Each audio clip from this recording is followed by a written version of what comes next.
د افغانستان کرکټ ملي اتلان به یو ځل بیا د بنګلادیش کرکټ ملي لوبډلې پر وړاندې د لوبو ډګر ته ښکته کیږي. د افغانستان کرکټ ملي اتلانو په لومړۍ ورځنۍ سیالۍ کې د بنګلادیش کرکټ ملي لوبډلې ته ډېره سخته ماتې ورکړله.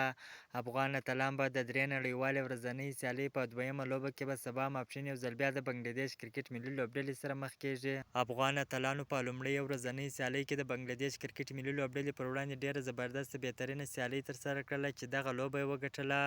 افغان لوبډلې بنګلادیش کرکټ ملي لوبډلې ته په 2 منډو په توپیر ستره ماته ورکړله.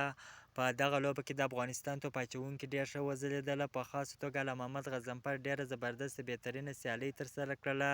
اعلی محمد غضنفر د بنګلادیش کرکټ ملي لوبډلې پر وړاندې په لومړۍ ورځنۍ سیالۍ کې 6 ویکټې ترلاسه کړلې.